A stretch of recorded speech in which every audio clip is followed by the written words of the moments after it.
রাহমাতুল লিল আলামিন গভীর রজনীতে হুজরা শরীফ থেকে বের হইয়া মদিনার দিকে যখন রওনা হয়ে যায়, মদিনার দিকে যাবার প্রতি আল্লাহর নবী খানায়ে কাবার সামনে গিয়া দাঁড়ায়া কাবা ঘরের দেওয়ালে জড়াইয়া বিশ্ব নবী তখন চোখের পানিগুলো ছেড়ে দিয়া কান্দে। রে মক্কার জমিন, আমি মুহাম্মদের মন চাই না তোমাকে ছেড়ে মদিনা চলে যাওয়ার জন্য। আল্লাহ হুকুম দিয়েছে সেই জন্য চলে যায়। কেন মন চাই না? এই দেশে আমি মুহাম্মদের জন্ম, এই দেশে আমার বাবার জন্ম, এমনকি আল্লাহর ঘর খানায়ে কাবা দাঁড়িয়ে আছে, ছেড়ে দিয়ে চলে যায়। কিন্তু তোমার বাসিন্দারা এই দেশে আমাকে আর থাকতে দিল না। মনে হয় জিন্দেগিতে আমি আর কোনোদিন ফিরে আসতে পারবো না। এই কথা বলে বলে বলে আল্লাহর নবী যখন চোখের পানিগুলো ছেড়ে দিয়া কান্না শুরু করে দেয়, আল্লাহ রাব্বুল আলামিন তখন ডাক দিয়া কই, নবী গো কাঁদিন না, এই যাওয়া শেষ যাওয়া নয়। আমি আল্লাহ কিছুদিনের জন্য আপনাকে মদিনার দিকে পাঠাইয়া মক্কার কাফিরদেরকে আমি আল্লাহ সুযোগ দিলাম, ঢিল দিলাম। আমি মহান আল্লাহ, আপনি বিশ্ব নবীর সাথে ওয়াদা করলাম এই অল্প দিনের ভিতরে মক্কা বিজয়ী করে, ইসলামকে প্রতিষ্ঠিত করে, বিশ্ব নবীর গলায় বিজয়ী মালা পরাইয়া আমি মহান আল্লাহ আমার নবীরে আমার মক্কায় ফিরাইয়া আনব। নবী গো, অল্প দিনের জন্য আপনি মদিনা যান। আমার ভাইরা, আল্লাহর রাসূল কিন্তু মদিনায় চলে গেল, কিন্তু এক বছর যেতে না যেতে মক্কার সমস্ত ইসলাম বিরোধী শক্তিরা ওরা ঐক্যবদ্ধ হইয়া দিলে একটা হুঙ্কার মদিনাবাসীদেরকে, ও মদিনাওয়ালারা, যেই মুহাম্মদ আমাদের দেশ থেকে পলায়ন করে বেগে চলে গেল তোমাদের মদিনায়, সেই মুহাম্মদকে তোমরা আবার মক্কাতে ফেরত পাঠাও, আর না হয় তোমাদের মদিনাতে হামলা করা হবে। নাউজুবিল্লাহ, জোরে বলুন না। আমার ভাইরা, ওই যুগে ইসলামের প্রথম যুগে আবু জেহেল এবং আবু লাহাব মক্কার বেঈমান কাফিরদের বক্তব্য শুনে এই কথাই বোঝা যায় যে মক্কা আর মদিনা এইগুলিকে আল্লাহ বেঈমান কাফিরদেরকে দলিল করে দিয়া দিছিল, মুসলমানরা যা মারতারো তোমাদেরকে সুযোগ দিয়া দিলাম।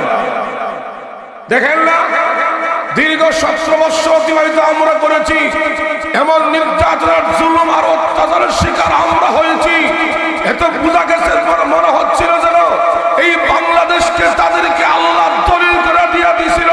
যখন ঠিক কিনা আমার ভাইয়েরা, সঙ্গে সঙ্গে মদিনার কাবিলে আউসের সর্দার রাসূলের প্রিয় সাহাবী হযরত সাদ ইবনে মুআয রাদিয়াল্লাহু আনহু তিনি পাল্টা হুঙ্কার দিয়া কয়, ও মক্কার বেঈমান কাফিরেরা, এত মোটা গলা ভাষণ দিও না, এত মোটা গলা ভাষণ দিও না। মুসলমানরা কোনদিন বেঈমান কাফিরদের চোখ রাঙানো ভয় করে না।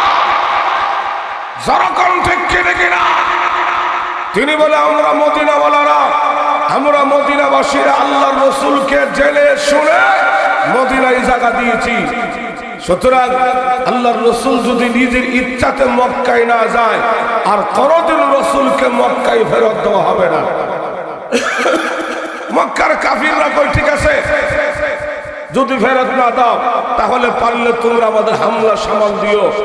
অস্ত্র সাথে সজ্জিত হইয়া তাদের সমস্ত শক্তি প্রয়োগ করে এরা মদিনার পথ ধরল। মদিনা গিয়া ইসলামকে মাটির সাথে মিশিয়ে দিবে, মদিনা গিয়ে আল্লাহর রাসূলকে দুনিয়া থেকে বিদায় করে দিবে। আমার ভাইয়েরা, মক্কা থেকে মদিনার দূরত্ব প্রায় 250 মাইল দূরত্ব রাস্তা। এরা পায়ে হেঁটে মদিনার দিকে রওনা করলো।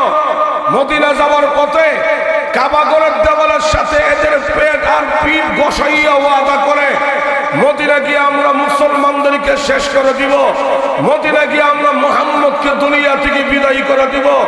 গাজীপুরের মুসলমানেরা কাবাগরের দেওয়ালের সাথে ফেড আর ভিড় বসাইয়া এরা কারে মারতে ওয়াদা করে? কথা বলেন না। আল্লাহ দেখে কি দেখে না? আরে আল্লাহ দেখে কি দেখে না? আল্লাহ তো ইচ্ছা করলে ওই সময় তাদেরকে গজব দিয়া ধ্বংস করে দিতে পারতেন, কিন্তু ওই সময় গজব দিয়া ধ্বংস করে ফেলাইলে মানুষেরা মনে করতো এটি স্ট্রোক করে মরছে। এই জন্য জবাবটা দিছে আল্লাহ মুসলমানদের মাধ্যমে। এরা যখন পায়ে হাইটা মদিনার পথ ধরল, যেতে যেতে আর মাত্র 80 মাইল জায়গা বাকি আছে। কত মাইল জায়গা বাকি? আরো জোরে বলুন না, কম গেল না বেশি গেল? ঠিক সেই সময় আল্লাহ রাব্বুল আলামিন কই, জিবরাইল রে, মক্কার কাফিরদেরকে আর সুযোগ দেওয়া যায় না। 13 বছর নবী মদিনায় মার খাইল, মক্কার কাফিরদেরকে সুযোগ দিলাম। আমার রাসূলকে মদিনা আইনা মক্কার কাফিরদেরকে সুযোগ দিলাম। এখন তারা মদিনার দিকে যাচ্ছে আমার নবীকে মারার জন্য। ও জিবরাইল, আর সুযোগ নয়, জলদি করে আমার নবীর কাছে জিহাদের আয়াতটা লয়ে যাও। আচ্ছা জোরে করুন আল্লাহু আকবার। ইয়া আইয়ুহান নাবিয়্যু হাররিদিল মুমিনিন, হাররিদিল মুমিনিনা আলাল কিতাল।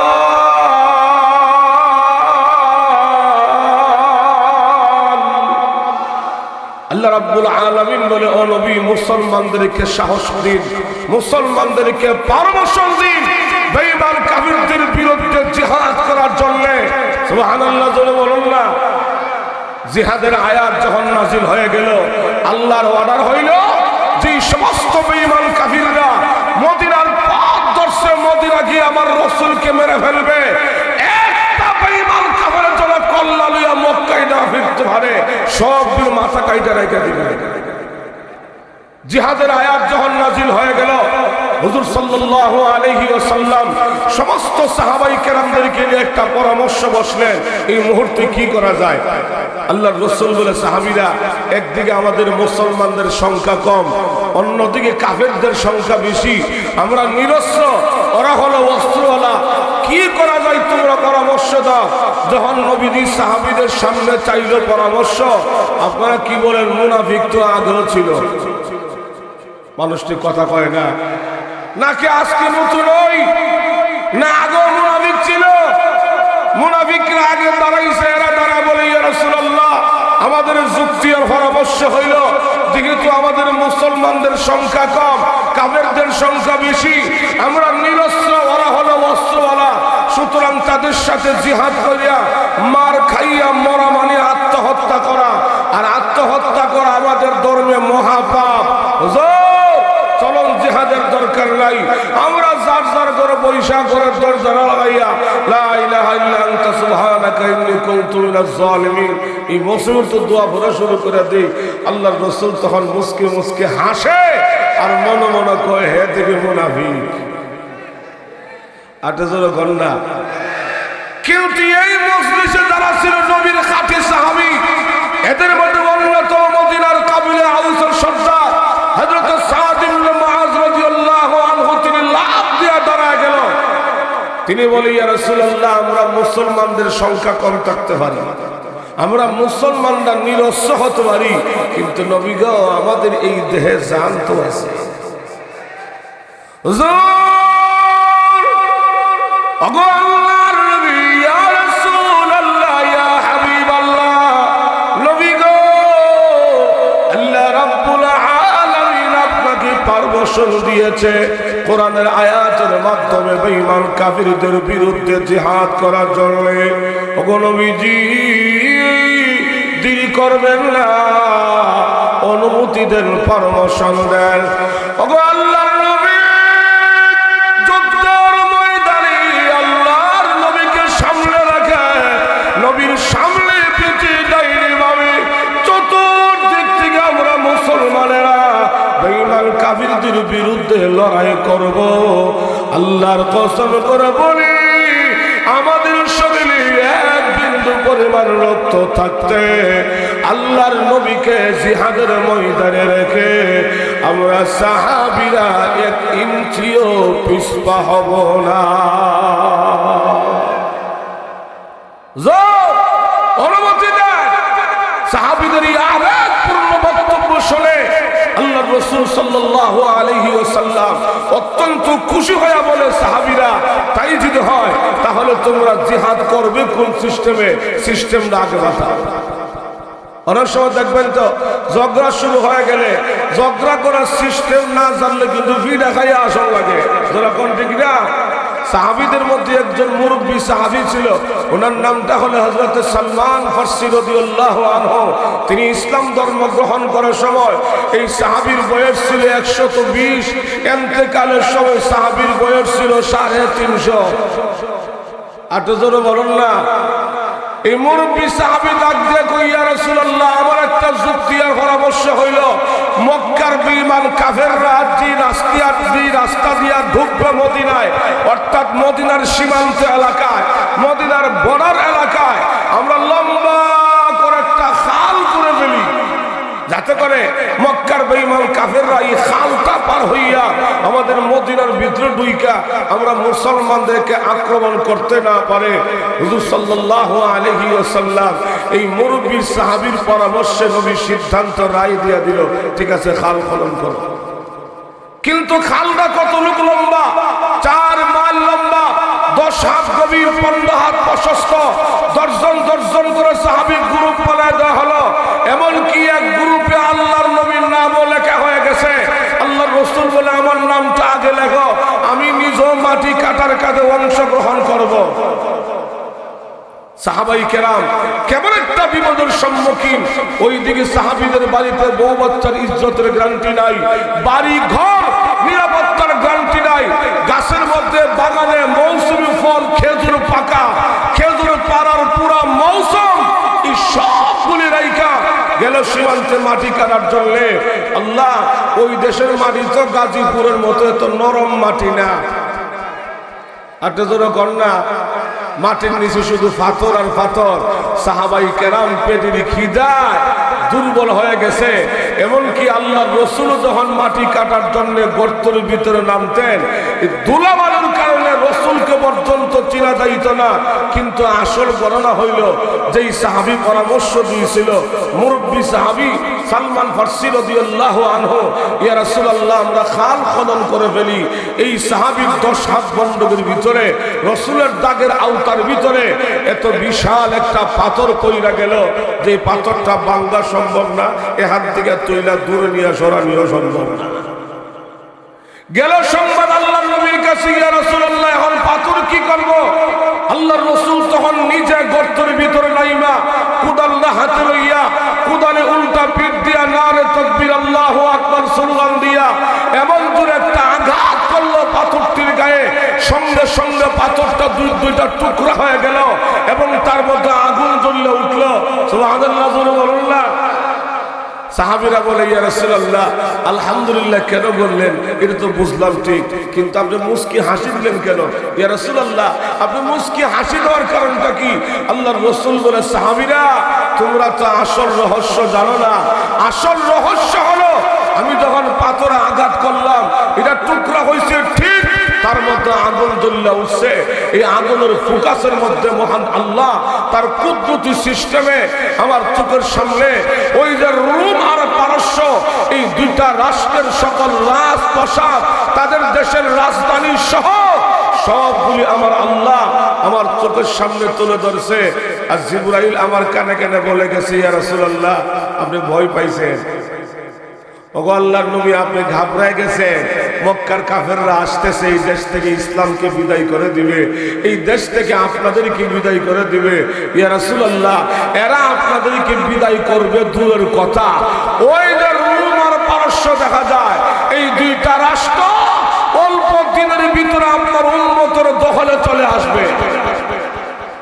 এখন যেমন বর্তমানে ভারত, আমেরিকা, চীন, জাপান যেমন শক্তিশালী, তৎকালীন সময়ে রোম আর পারস্য তেমন শক্তিশালী ছিল, কিন্তু এই সংবাদ এই খবর গিয়ে যখন গিয়ে পৌঁছল মদিনার মুনাফিকদের কানে, এরাই তা শুই না সাহাবীদেরকে দেখলি মস্কারি করে, কি শুনছনি তোমাদের নবীর কথা শুনতে মুখে হাসি পায়, পেটে খাবার নাই ভাতর বাচ্চে, ফিট গুড়ার কাপড় নাই সেরা কাপড়, দুশ্মন প্রতিরোধ করার ক্ষমতা নাই, ডরে খাল করতেছে, আবার খালের তলায় বৈশা বৈশা রোম আর পারস্য স্বপ্নে দেখে এগুলি নাকি ওনার উম্মতের দখলে চলে আসবে। হা হা হা, নাউজুবিল্লাহ, জোরে কোন না, আরো জোরে বলেন না নাউজুবিল্লাহ।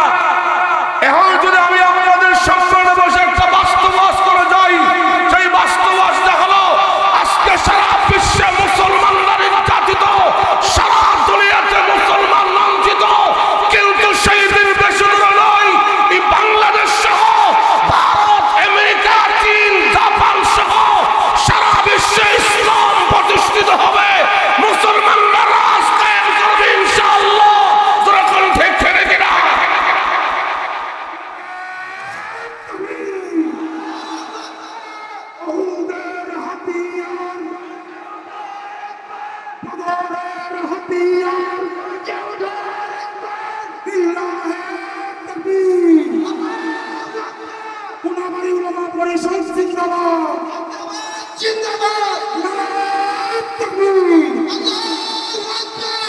আমার ভাইরা, আপনারা যে আওয়াজ দিছেন কোনাবাড়ি, গাজীপুর, সুবহানাল্লাহ, এই আওয়াজ নিয়ে জিহাদে গেলে ফিডা খাইয়া বাইক দিয়ে আসা ছাড়া কোনো উপায় নাই।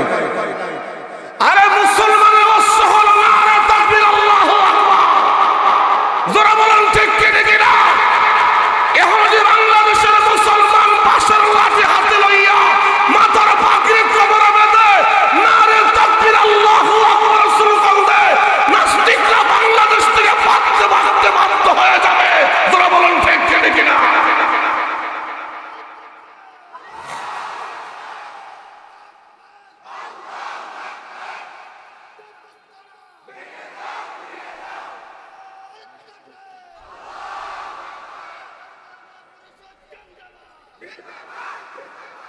মোটামুটি বোঝা গেছে গাজীপুর। যাই হোক আমার ভাইরা, এখন দেখুন লক্ষ্য করে এই অবস্থায়, এখন যদি আমি বাস্তব ওয়াজটা করে যাই, একদিন সারা বিশ্বে মুসলমানরা রাজত্ব কায়েম করবে, সারা দুনিয়াতে কালিমার পতাকা উত্তোলন হবে, এটা সত্য, এটাই বাস্তব। যখন ঠিক কিনা আগামীকাল সকালে চার দোকানে বসে বসে কিছু কিছু মুনাফিক মার্কা মুসলমানরা চা খাই ভর কইব, শুনছেন নি গত রাতে মোল্লার ওয়াজটা? একটা জোরে কর না। তো যার কাছে করবো হ্যাঁ করবো কি কইছে, আমি তো বাসায় শুয়ে আসলাম শুনছি না। এখন হ্যাঁ উঠতে করবো মোল্লার আফাইন নিচে মাটি নাই, আমার ওয়াজ বয়ে বইয়া ভারত আমেরিকা স্বপ্ন দেখে। ঠিক তেমনি ভাবে মদিনার মুনাফিকেরা যখন সাহাবীদেরকে মস্কারি করতে লাগলো, ঠাট্টা বিদ্রুপ করতে লাগলো, ঠিক সেই সময় মহান আল্লাহ তার রাসূলকে সান্ত্বনা দেওয়ার জন্য, মুসলমানদেরকে সান্ত্বনা দেওয়ার জন্য, মদিনার মুনাফিকদেরই মস্কারির অট্টহাসির তার বাংলা জবাব দেওয়ার জন্য আমার আল্লাহ, আমি যে আজকে আয়াতে কারিমা তিলাওয়াত করেছি, এই আয়াত আল্লাহ নাজিল করে নবীকে আল্লাহ সান্ত্বনা প্রদান করেছেন, সাহাবীদেরকে আমার আল্লাহ সান্ত্বনা প্রদান করেছেন। সুবহানাল্লাহ, জোরে বলুন না। কুলিল্লাহুম্মা মালিকাল মুলকি তুতিল মুলকা মান তাশা ওয়া তাওজিউল মুলকা মিম্মান তাশা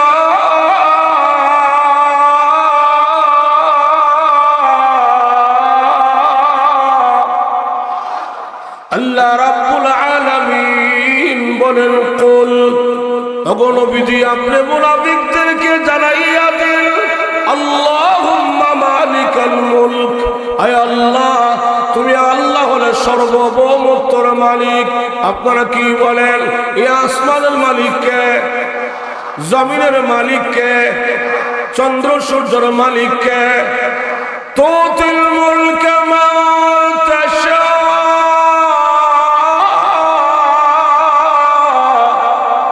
তোমার যাকে ইচ্ছা হয় তাকে তুমি আল্লাহ রাষ্ট্রীয় ক্ষমতা দান করো।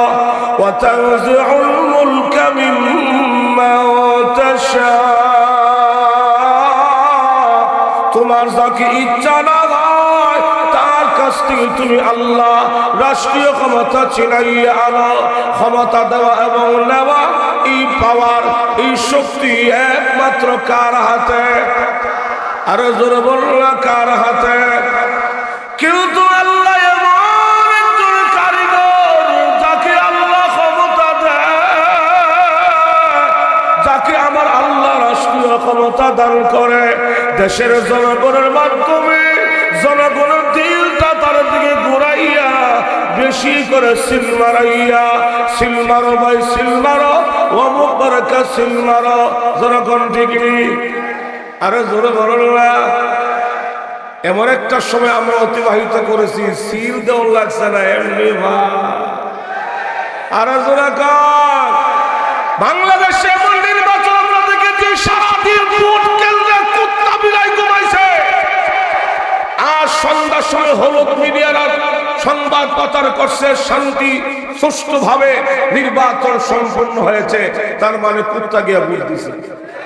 হ্যাঁ, আরো জোরে কন্যা ঠিক নেই? এই গত কয়েক বছর আগে আমি ইলেকশনের দিন আমি গ্রাম শহর থেকে গ্রামে রওনা করছি, ভোট দিতাম।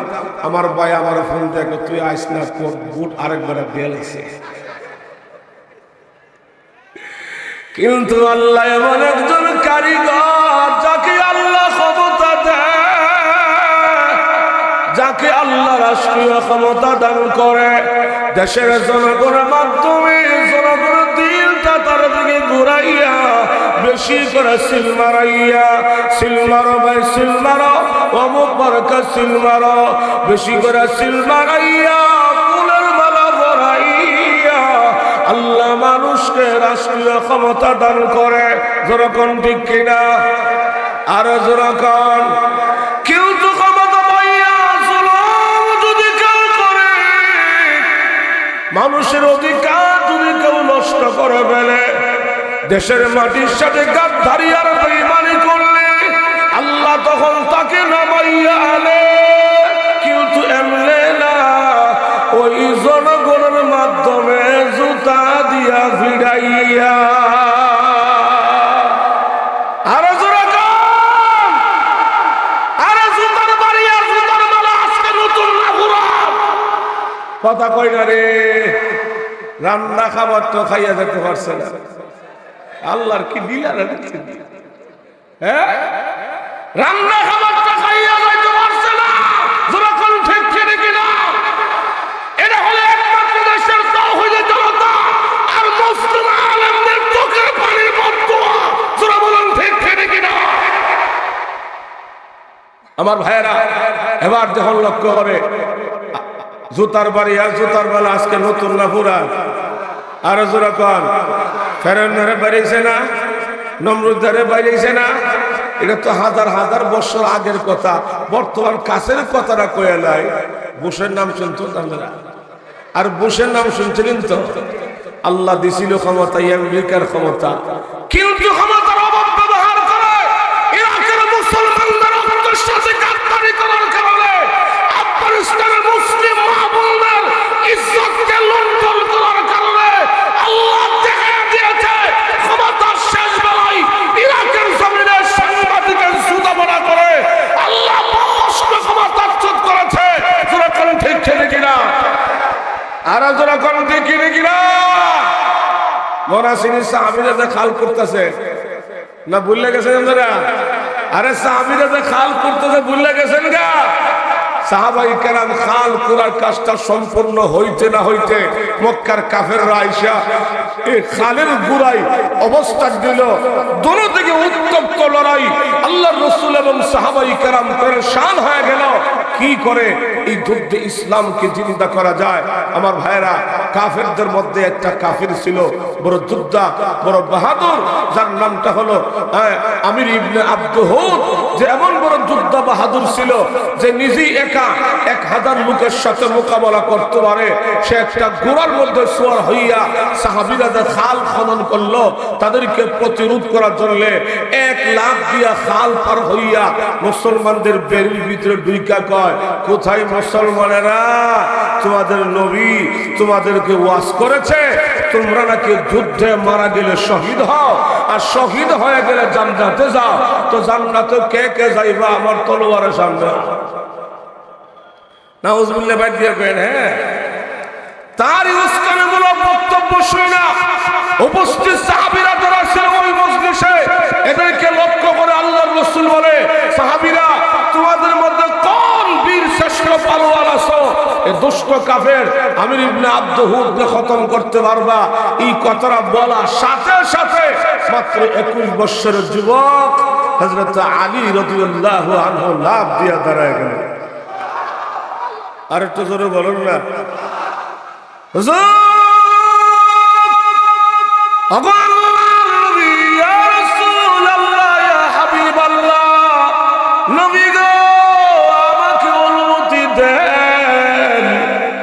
আমি আলী তার মোকাবেলা করব, তার সাথে লড়াই করব। আল্লাহর নবী বলে, আলী রে তুমি পারবা না। ছোট মানুষ ধমক দিয়া বসায়া দিলেন। নবীজি আবার বললেন, সাহাবীরা কে আছো? এ দুষ্ট কাফের আমির ইবনে আব্দুহুদকে খতম করতে পারবা? আবার আলী রাদিয়াল্লাহু আনহু লাফ দিয়া দাঁড়ায় গেল। আল্লাহর নবী বলে, আলী রে তুমি পারবে না। ছোট মানুষ ধমক দিয়া বসায় দিলেন। নবীজি আবার বললেন, সাহাবীরা কে আছো? এই দুষ্ট কাফের আমির ইবনে আব্দুহুদকে খতম করতে পারবা? আবার আলী রাদিয়াল্লাহু আনহু লাফ দিয়া দাঁড়ায় দিলেন। এমনি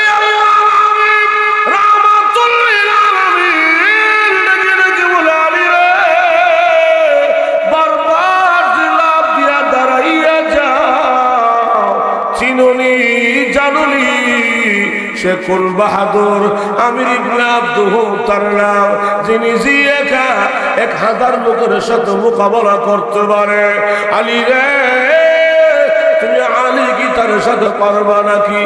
হযরত আলী রাদিয়াল্লাহু আনহু ডাক দিয়ে কই, আল্লাহর নবী গো,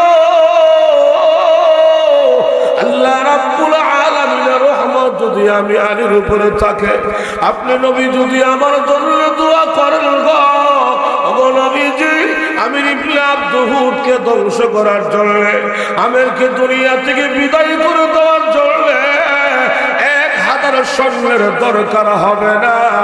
আল্লাহর কসম করে বলি, আমির ইবনে আব্দুহুদকে ধ্বংস করার জন্য আমি আলী একাই যথেষ্ট হবে।